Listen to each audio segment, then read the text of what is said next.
Back in June we met BFI at Identity Week Europe 2024. We're now in Washington DC for our next edition.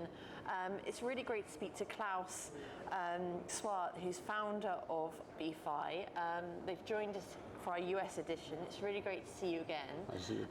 Could you just go over BFI's mission, why you set up the company, and your release stage to now?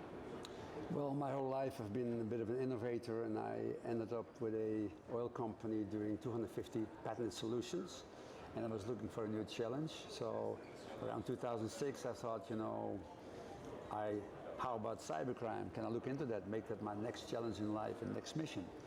Which we did. So we started off in, as I said, 2006 by starting to use biometrics. And we had also developed a random key encryption system. So we built all that, we tested it, we piloted, we went even to America to use it. We built our own terminals where we had like a screen, a keyboard and a fingerprint to pay with. It all worked fine, but there were some issues with matching the dynamic encryption to a static template, but that was not the only reason. The real bummer was it didn't solve cybercrime. So I scrapped the whole thing after 10 years and started all over again, went back to the drawing board. Wow. So basically we discovered that online identities cannot identify anybody when you're 10,000 miles away. It's difficult. If you give you an example, for example, at immigration, the person, the identity, and the officer are all in the same place at the same time. So the way immigration allows identified people into a country, they wouldn't allow any Tom, Dick, and Harry in the country. So what they do, they vet the passport and compare the picture of the passport to the person who's behind the screen. And so what they really do, they give an identified person access. So giving access to an identified person. That's what we should achieve with cyber. Because an identified person cannot be impersonated. But an identified identity, which cyber does, cyber identifies identities and gives access to an identified identity. That means any person on the planet can go with that identity. There's no way of identifying that person because there's simply no mechanism there. Right? So basically all the millions and trillions of transactions we've had were all made by anonymous people. Now we have a lot of honest people, so there were a lot okay, but all the ones that were dishonest amounted to 14.5 trillion US dollars being lost. And that's supposedly going up by 10 trillion in the next 3 years. So we have a serious problem.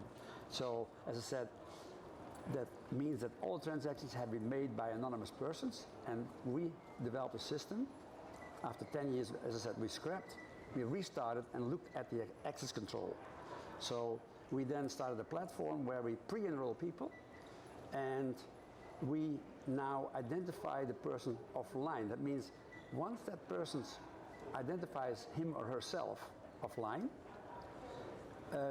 it's being matched by our pre-registered people in the database, and then directly from that goes to the endpoint where it can only be the right person. So that person is then identified and getting identified access and can never be impersonated. So you're always 100% sure that you have the right person. How is this new concept revolutionary? How is it going to stop cybercrime? Well, as I said before, we have until now not one single person could be identified because every single operator, every single person that gets access, every single person that walks away with the money, any single person that gets the benefit of getting access has never been identified. None of them, ever. So we found a different method. And instead of matching identities, we are having a different method where the person itself identifies him or herself offline. That's being matched with our pre-registered person in our platform. And then directly from the platform, it's being sent to the access point, and you give direct access to the person that identifies himself at that moment. So the offline identification process opens the gate to that particular person. So it's 100% secure. cannot be impersonated anymore. What responses have you had from the industry? You participated in Identity early in the year. A lot of people refuse to understand it. That's the problem, and that's the problem we have. And like I said, it's happened over the history of the hundreds of years. Every time somebody comes with a revolution, they want to kill him, they want to hang him, they want to put him out of business. So I've been there before where I had a solution in the oil business where 100% of the people did not believe me. But of my persistence, I saved the company $4 billion in 1984 because I stuck to it. And then later I got blamed by other people saying, oh, you've cost us hundreds of millions because you didn't explain your product hard enough to me. No, I said, no, you know, I probably would have had to educate before you would have understood it because you rejected because you didn't believe in it. What can I do about that? So I found now, and I've learned from that exercise, that I have to give a very clear explanation. I think our last video explains it very clearly what the real problem is. How is it making the world safer? You know, have you had conversations today, you know, talking, developing new partners?